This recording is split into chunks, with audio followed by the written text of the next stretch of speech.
Welcome to this YouTube video of me revisiting the Tecton architecture at Dudley Zoo and Castle to correct my last visit's unsuccessful photos, as can be seen on the screen here. Using lomography Redscale XR shot at ISO 200, the original photos came out very underexposed and practically unusable. This visit, I take my 645 medium format camera and give each shot 2 more stops of light. The still pictures included in this video were captured with my Canon 5D, as I'm still waiting for the film images to come back from the lab. This video was filmed to capture the settings for my notes, but thought it easier to share the video rather than type up the notes into my blog or journal. Taken from one of the information boards in the zoo, this shows the original plan as drawn by the Tecton architects in 1936, showing the buildings you'll see in this video. The Bronica ETRS. It's loaded with lomography 200, and I've got the AE2 meter prism on the top, set to 200. I will change it so there's 2 stops in front as well.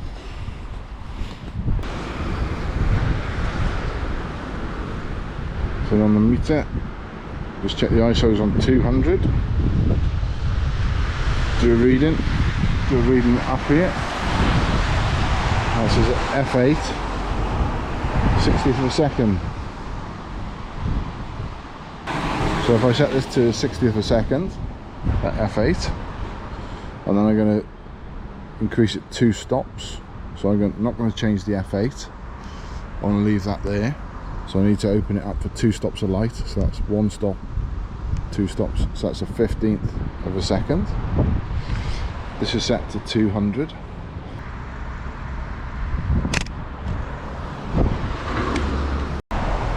Now I'm going for this shot up on that corner there. So I'm going to meter up here. That's showing f8, 60th of a second. And then I'm going to do that, try that, see what the meter says in there. Should say the same, but I've actually got it on 15th of a second there. So let's try that again.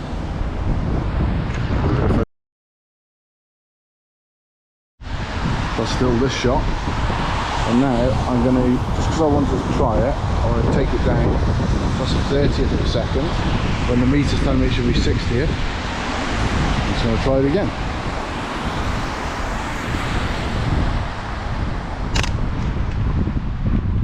So see how that picture comes out. That was the second one of that scene.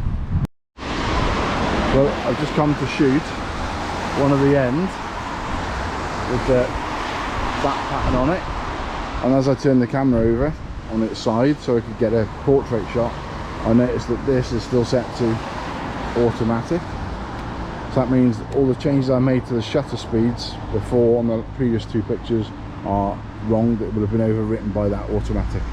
So just changing to manual. I'll do this shot and then I'll go back down there and redo the shot again. I do have as well my trusty 5D, just in case there's a problem. So that shot was shot on manual in portrait, so it looked like that. See there? And that was set at an 1/8 of a second, and it's telling me to use 60th on the meter internally. That's telling me 125 now. So if I show you what I'm doing here, this is the camera. I've got the AE2 viewfinder on it, which is there, and to get underneath it bends my neck a bit, so I'm using my phone. And then I'm using it on selfie mode, putting the backwards facing camera up to there, and then I can see, if I press the shutter speed, you'll see that the 125 is flashing. So that means 2 stops down from 125 is 30. So I'm just going to shut that off now. You can see the actual composition in the frame as well.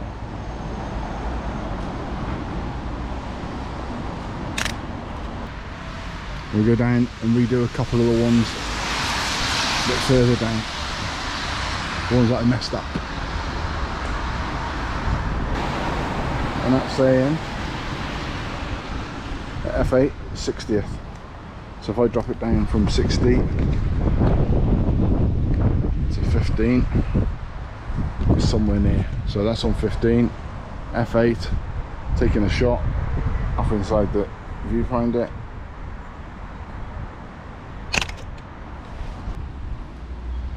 No, it's the same. So it might even be a little bit underexposed. I'll do another one on that. I've got enough that I'm not worried about that. Let's just check the frame's okay. And that looks alright to me. Is that showing? And that was at an 1/8 of a second.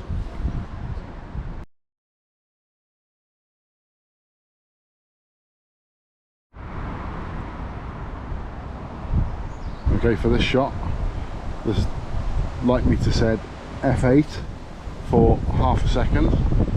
The light meter in here says something different again. Oh, too late, I've just done it. That's going to be a blurry photo, so I'll do that again.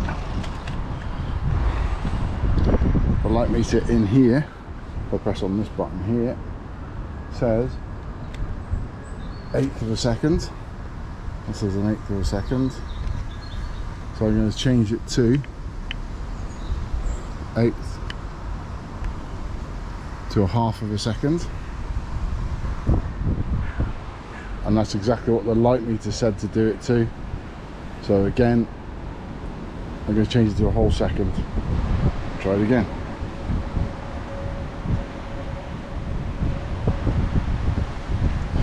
It's very windy and the camera is buffeting a bit. So before I take the shot, I'm going to hold onto the strap and anything else which is causing it to wobble, because it is for a second. What I could do actually is drop it to f5.6 and change it to 1/2 a second. So I'll do that.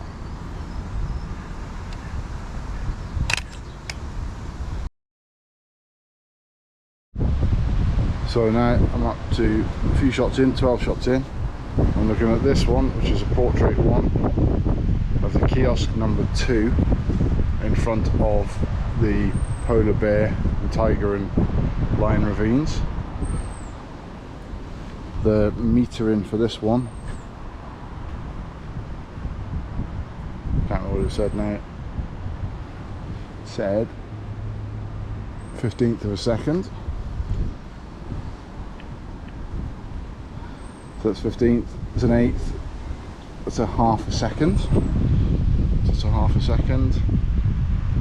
Just about to snap the shot.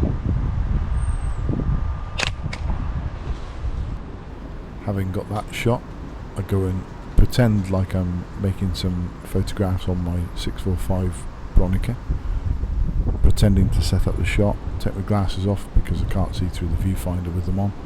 It's blowing a gale and it's chucking it down with rain. Not ideal circumstances for taking photos, but I wind the film on, ready for the next shot, and then I grab my digital camera just to record the scene or thereabouts, the scene that I've just made, so that I've got a record of it when I get the film back. And then that's that shot from the digital.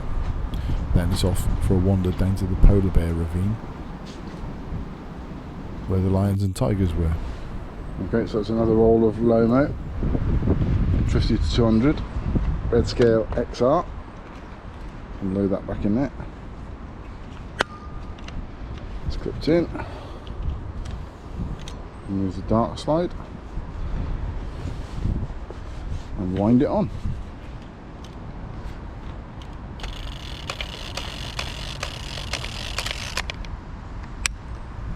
There we go, number 1. Let's have a look at this. So let's see what that one suggests on the meter. That's in 30th. So I'm going to drop down, so that's an 1/8. of a second. So that's this view that you can see there.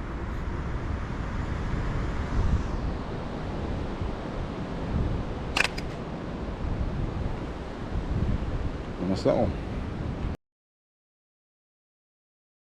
Here's a photo with the castle in the background, Dudley Castle, and a lot of the good stuff around the polar bear ravine. And then you can see the polar bear ravine there with, I think it's an Arctic fox in it. Yeah, is that on there? So I'm taking a shot up these stairs to include some of the scenery there, and that's what you can see there. So it was saying 60th of a second, so I've got it down at a 15th.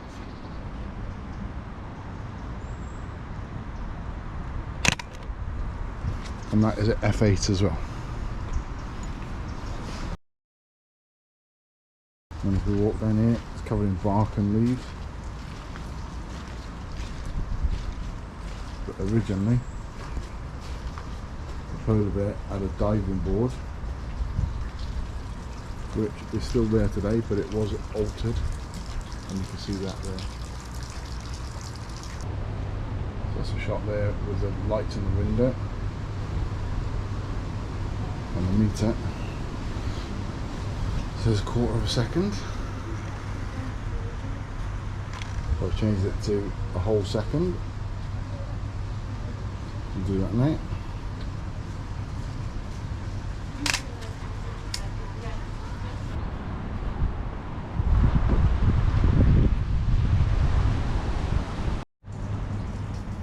Welcome to the aviary. So this is on 15th of a second at f8, and the view is that outside through there in the portrait mode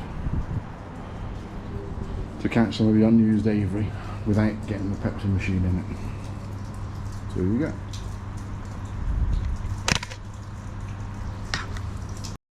So this is the aviary again from the other side. Well, the bottom would have been open originally, and as we can see in here, it's telling me to do it a 60th of a second at f8. The Seconic meter was telling me to do it for 30th of a second, so it's on 15th of a second, so it's somewhere in between. Having taken that shot, I'll wind the camera on, and then I go for a wander with the digital camera. My digital camera is a Canon 5D Mark IV with a 16 to 35 L series lens on it. It's ideal for doing architectural stuff, wider angle, and capturing some of the larger details that the 70mm lens on the Bronica can't quite capture. There's lots of different angles to shoot this building at, which you can see from the still photos that are coming on the screen in between each of the little film segments. I particularly like the lines and the concrete structure, the way that you get squares, straight lines and curves all piled together in the same shot. And then I took a photo of my Bronica on its tripod, just so that we could see what it looks like, and then a photo of the GoPro sat on the table. So this is the Asiatic lions enclosure. If you can see, there's one just up here, but I'm taking a picture of the old aviary that used to sit over the top of this area. You can see if I go into the viewfinder, the framing, you can see if I do that, it says 1/8 of a second as well, so I've changed it so it's 1/2 of a second or even a half at f8. So it's on manual, not automatic, so I haven't made that mistake again. And the idea is to capture this structure standing over the top of these lions that used to have birds in it. And here we go. So that was on an 8, it's on a half a second now, so I'm going to keep the camera away from the GoPro away from the camera.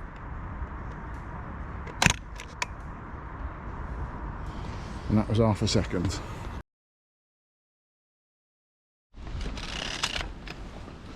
The meter on this one says a 15th of a second, and it's just to catch that corner here, so I've changed it to a quarter, which should be a 15th at f8,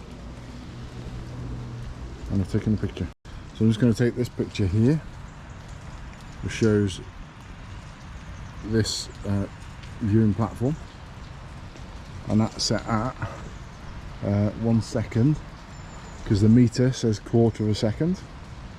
So I'm just going to do this now.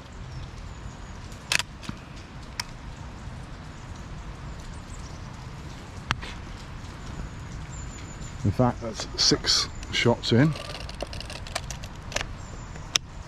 What's going on there? There's some black covering come off there somewhere. Oh, some black covering coming off the side of the meter. Oh dear, that doesn't look good. Never mind. So I noticed then when I pressed the shutter, the camera bounced a lot. So I'm just going to do the same thing again, but just support it.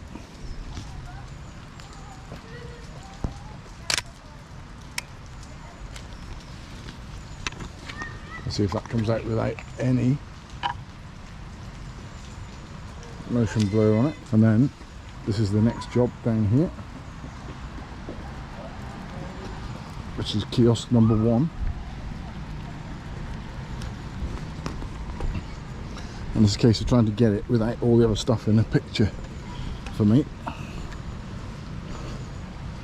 So if I come this way, it's starting to get a bit silly now, the rain. So we're going to do this shot again this time. When I put it in there, you can see that it's telling me 2 seconds, half a second or 1 second. So I've moved that onto 1, and I'm dropping 2 steps. So that's going to be 2 seconds. So we'll just do that. Just make a shot off at that. So it's 2 seconds. And there we go. Find something else. So this is a bit closer in. Trying to get just the down poles and the windows with a bit of the curve on the front edge. So that's what that looks like through the viewfinder. The meter says half a second, so I'm going to drop it to 2 seconds just to make sure I've got enough light after last time. And we're going to do that. And that's the 2 seconds up. And now go somewhere else. The concrete buildings at Dudley Zoo and Castle are created back in the 1930s by Berthold Lebetkin and the Tecton architecture group, who designed and created the concrete structures that tie in the zoo and the castle grounds. It's a lovely piece of architecture. It's there's 12 remaining of the 13 that were originally there, with the penguin pool not being around anymore, but most of the architecture is still there. The photos that I get back from the lab will hopefully be part of an exhibition which is taking place in Centrala, which is a gallery in Digbeth in Birmingham, in early January 2025.